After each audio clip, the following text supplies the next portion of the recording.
this is love. So this is love.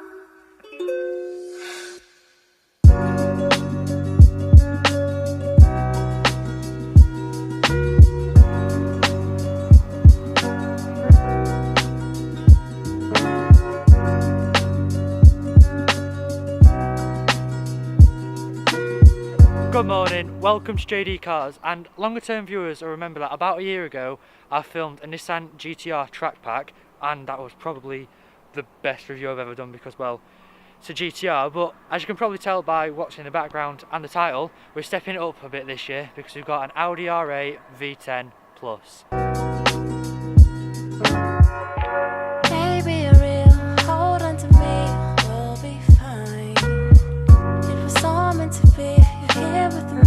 So before we get into this video then, I wanted to give sort of a brief history into the R8 and where it came from.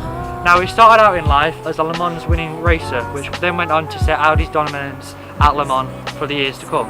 3 years on from that, we got the Audi Le Mans concept, which took a few number plates on that, and it's almost identical to the road car that would come 4 years later. Moving on to that car, the first iteration came with a 4.2 litre naturally aspirated V8, which has been acclaimed as Audi's best engine they've ever made, and personally I would agree with that, because in the manual form that thing is absolutely sick and I want one. So all of that meant that this car has a hell of a lot to live up to, and I'm glad to report it does.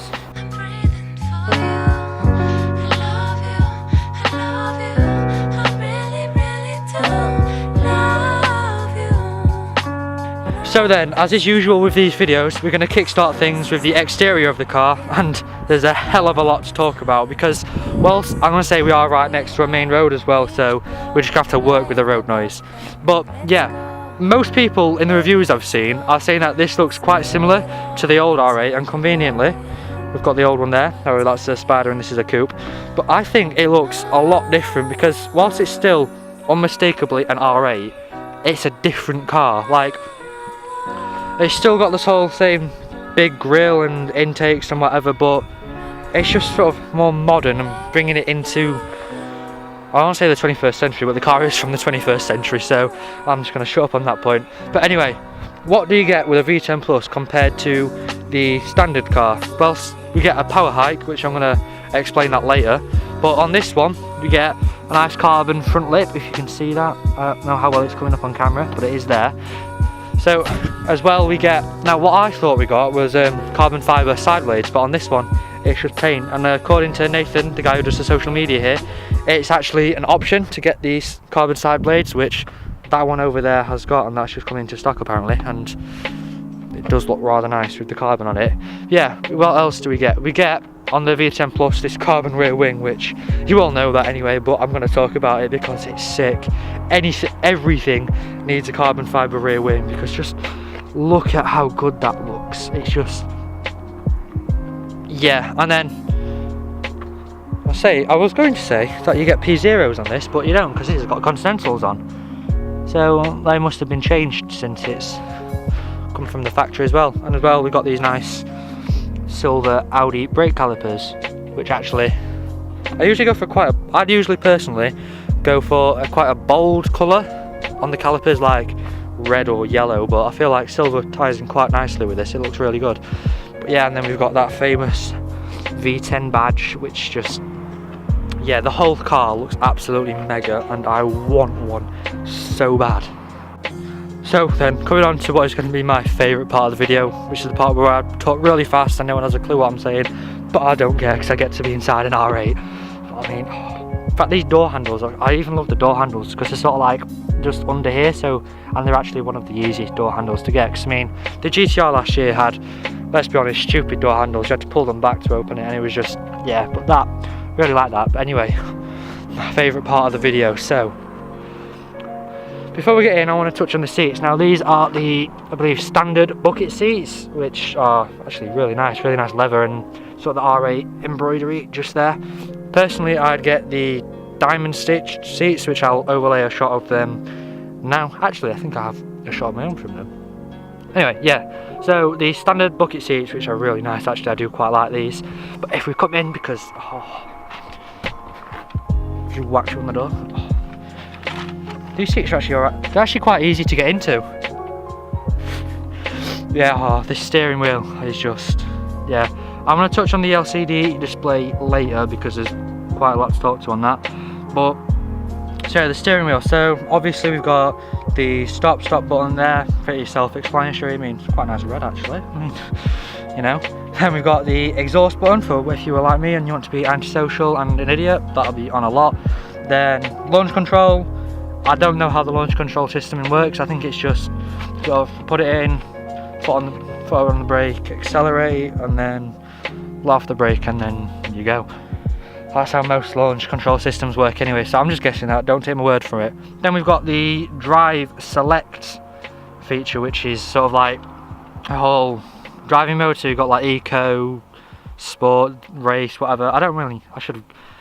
That's something I should have googled. Anyway, yeah, so moving away from the steering wheel, and I want to talk about this whole climate control system, because I was watching Doug DeMorrow's video last night, and he's saying that this is probably the best climate control system ever to be put on a car, and they actually look exactly the same as the one that's on a Chiron. So I don't know, are the ones off a Chiron? I have no idea. But yeah, anyway, it's basically the most simple because it's sort of like twist it up and down and whatever. Yeah, that's that. Then in fact, the amount of carbon fibre in here as well, because you've got it like on the doors, got carbon fibre there and up there. When you're in the steering wheel, now we've got carbon fibre down in the centre console, which I love carbon fibre. Actually, it's really nice to touch. Is that weird? I don't know. Yeah, carbon fibre air vent there, carbon fibre on that side. In fact, has this got the B&O speaker system? This one doesn't, but I know it does come with the B&O system. Then this, which I actually want to talk about because it's sort of a normal gear selector. I don't know. I'm clearly very knowledgeable on this subject. But yeah, Doug DeMorrow pointed out like that when you're in park, this red P lights up. I don't know if you can see, there's an outline there.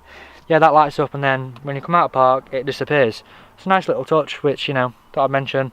Then we've got the whole infotainment system and how to use it, and apparently to use the navigation, you sort of just like type on this. So you want to go home or something, you just type HOM, then whatever, and it all comes up in here.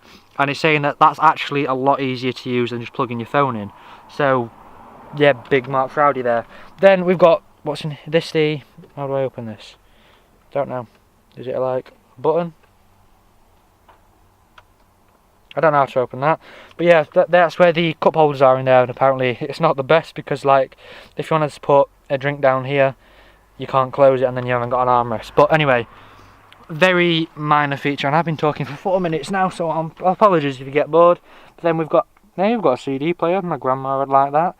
I doubt my grandma would want to spend 90 grand on a supercar, but you know.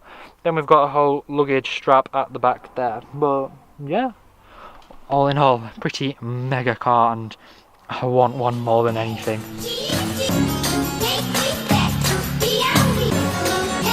Now play it big. Give them some more of that out of the world stuff.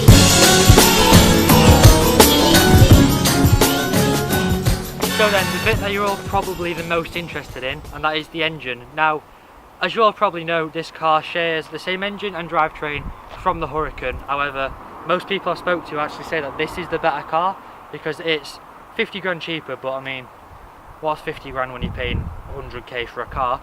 And it's actually a lot easier to drive, I've been found out, and the power is a lot more usable in this, but it's an Audi, so you'd sort of expect that. So anyway, coming on to the power, the standard V10 produces 580 brake horsepower, but because that's just not enough according to Audi, they'll sell you the V10 Plus, which is the model we have right now, which produces 610 brake horsepower, and match that to an engine that'll rev to 8,000 RPM. This car's got a 0 to 60 time of around about 3 seconds, which is quick. I mean, I was in a GTR last year that did 0 to 60 in 2.8, and if this is on par with that, that's a quick car. So anyway, as you all know, this is a 4-wheel drive car. However, Audi have just released a RWS, which is the rear-wheel drive, where you're only getting the 580 brake. So in fact, if anyone knows where I can get my hands on one of them, leave a comment down below because I really want to have a look at one. So yeah, now, as all those figures suggest, it's not a very economical car at all. because whilst Audi claim this car will do 23 miles to the gallon, which is just not a lot, most owners and journalists are reporting it'll do about 16. So you know, if you want an eco-friendly car, don't buy this.